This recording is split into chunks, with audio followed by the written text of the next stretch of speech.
Escutem esta carta. Ouçam. Meu irmão, o Valmir, ele estava com 17 anos de idade.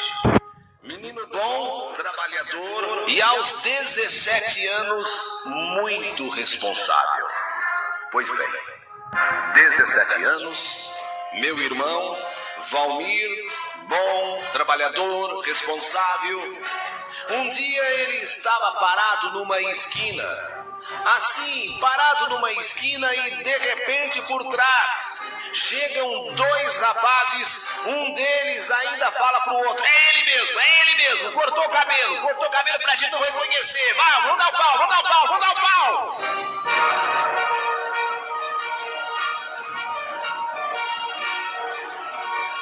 Meu irmão, ouvindo aqueles negócios sendo ditos atrás dele, quando ele se virou para ver quem falava, para ver quem gritava, para ver quem estava nervoso, ele já levou um violento murro, mas um soco bem dado no nariz. O sangue espirrou. Mas não deu tempo.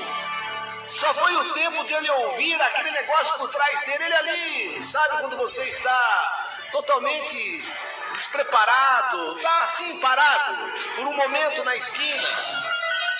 Aquelas vozes atrás: é ele mesmo, ele cortou o cabelo pra gente não reconhecer, vamos dar o pau. Ele olhou e pum, mas já deu um murraço, um soco que atingiu o nariz, o sangue espirrou, ele vai pro chão. Tamanha a violência do soco.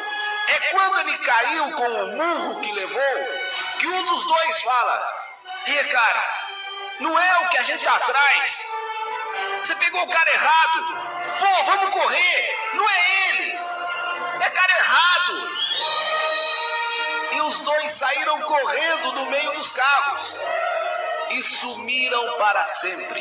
E desapareceram para sempre. E meu irmão ficou lá. Alguns vieram, socorreram.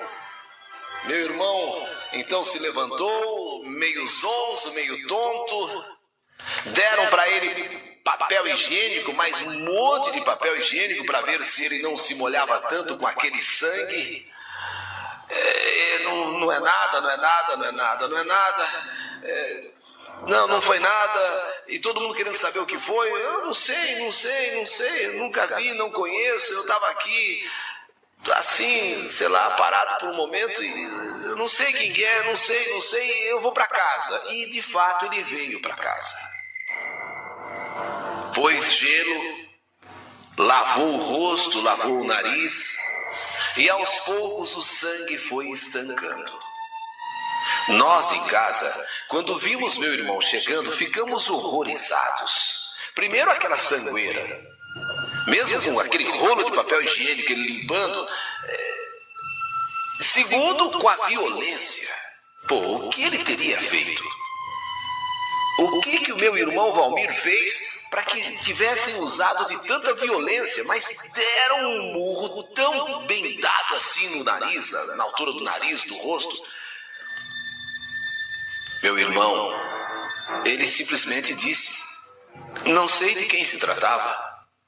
Não fiz absolutamente nada. E nem sei quem seriam aqueles dois sujeitos. A verdade é que ele foi agredido.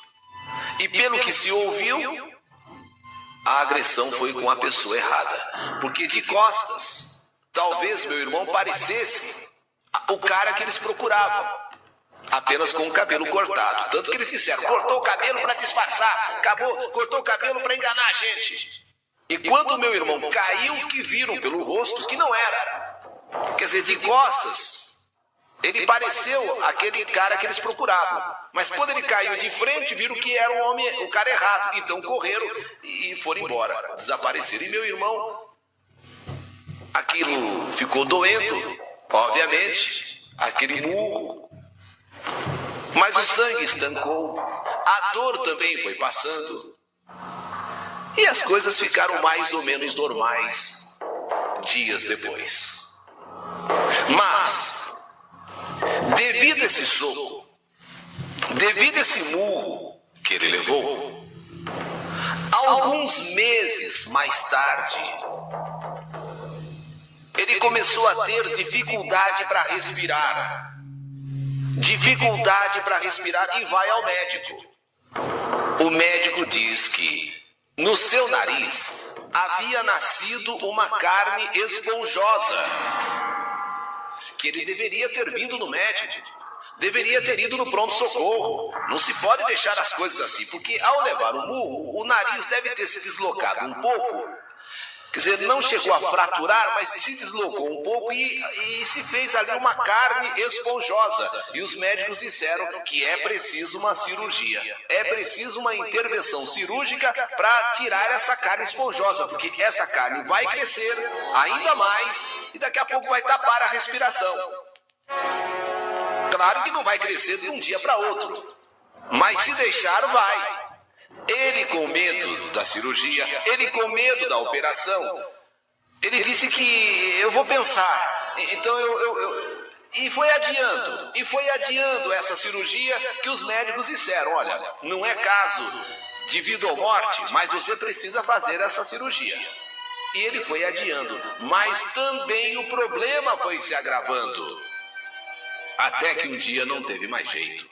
Ele já não respirava mais. A carne esponjosa dentro do nariz já estava tomando conta de tal modo que ele já não conseguia mais respirar. Então agora não tinha mais jeito. Foi internado para se submeter a tal cirurgia no nariz para retirada da carne esponjosa que se formou a partir daquele soco. No hospital Stella Maris. Ele dá entrada no hospital. Ele está preparado. A princípio, não é uma cirurgia muito complicada. A princípio, é uma cirurgia até relativamente simples. Só que, quando aplicaram a anestesia nele, meu irmão começa a entrar em convulsão. Meu irmão começa a entrar em convulsão. Anestesia, anestesia, cuidado, anestesia. Entra em convulsão e de repente parada cardíaca. Parada cardíaca, parada cardíaca. Na parada cardíaca, falta oxigênio no cérebro. O coração parou. Todos os médicos ali foram surpreendidos por esta parada cardíaca numa cirurgia relativamente simples da retirada da carne esponjosa no nariz. Parada cardíaca, o cérebro que fica sem oxigênio. E de repente, meu irmão vai para UTI. E 22 dias fica na UTI.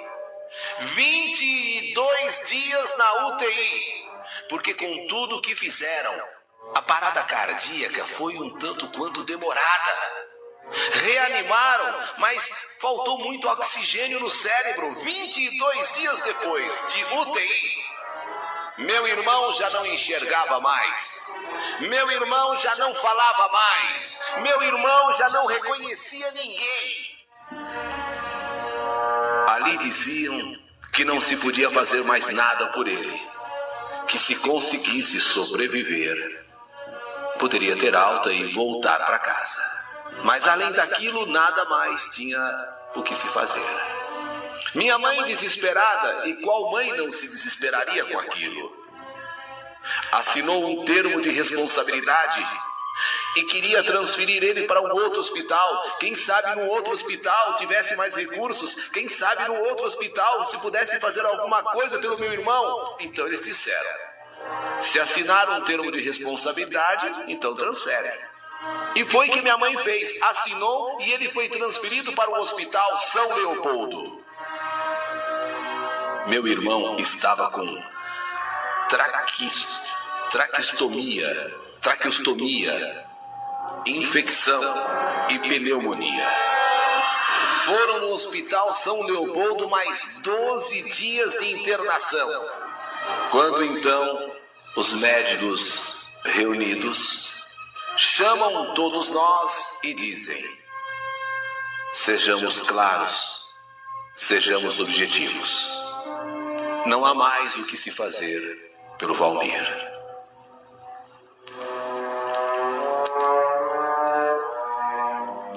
ele está de alta. Pode ser tratado agora em casa mesmo. Era o fim. Era a gota d'água que faltava. Meu irmão, que leva um murro sem ter culpa de nada, porque dois caras se confundiram, pensaram que ele fosse quem eles estavam procurando, e não era. Deram um murro quando ele se virou no nariz dele. Meses depois, aquele murro, o nariz que saiu fora um pouquinho do lugar, criou uma carne esponjosa. Adiou até enquanto pôde a cirurgia, a operação. Quando então, já não dando mais para respirar, teve que se internar para tirar a carne esponjosa. E na hora da anestesia, o choque anafilático, a convulsão, a parada cardíaca. E daí para diante, nunca mais meu irmão voltaria a ser o que era. O que foi até os 17 anos. Entrevado numa cama. Agora, dependente de tudo e de todos. E principalmente de nossa mãe, que tem de dar banho nele, trocá-lo, escovar os seus dentes, pentear os seus cabelos, enfim, todos os cuidados necessários, iguaizinhos a um recém-nascido. Este fato se passou há 11 anos atrás. 11 anos atrás. Hoje meu irmão já tem 28 anos. Quando se conta o que foi e como tudo aconteceu, as pessoas não acreditam. Um rapazinho de 17 anos, tão ágil, brincalhão, trabalhador, responsável. E hoje vegetando naquela cama. E tudo por um soco no nariz de uma coisa que ele nem sabia. Quem eram, por que era, e nem era com ele. O rapaz que bateu nele, bateu pensando que fosse outro.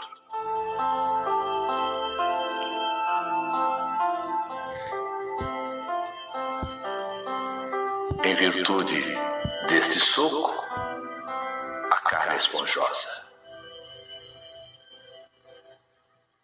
Até que não tem mais jeito e vai fazer a cirurgia e o choque pela anestesia.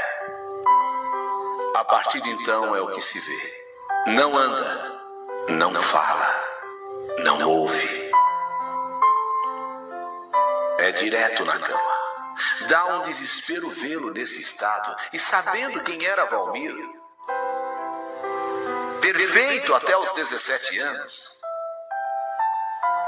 Mamãe ali fazendo tudo por ele.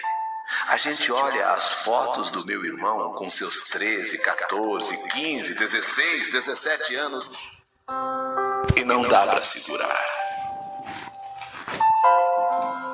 Não dá para segurar.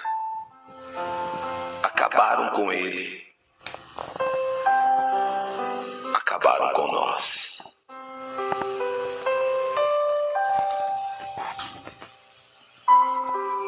Acabaram com todos. Como a gente tem saudade de Valmir no tempo em que ele era perfeito, sorria, trabalhador, responsável, cantava, alegre. Eli Correia. O nome de minha mãe é Dirce da Costa Garcia. O nome do meu pai é Armando Tavares. Nós, os irmãos Meire, Márcia, Mônica e Carlos Alberto, moramos na rua José Pires Barbosa Filho, em Guarulhos. Não é fácil você ter um irmão, ter um filho, que até um dia era perfeito. Aí alguém resolve se confundir, ele com outro, e dá um soco no nariz. Carne esponjosa é obrigada a se internar e na hora o choque da anestesia.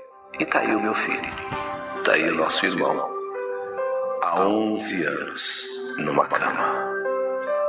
Não enxerga, não fala, apenas vegeta. Precisamos de tantas coisas para ele: sondas, fraldas descartáveis, maneirinhas para fazer adaptações de sondas, remédio para convulsão. Acabaram com meu irmão Valmir. Ele nunca mais voltará a ser o que foi até os 17 anos. Que pena. Isso é muito triste. Eli Correia, esta carta é para falar de saudade e ao mesmo tempo das dificuldades da gente cuidar desse nosso irmão. Antes tão bonito e perfeito, e hoje tão dependente. Não é fácil. A parada cardíaca, a falta de oxigênio no cérebro, e para sempre, e para todo sempre, agora ali, vegetando numa cama.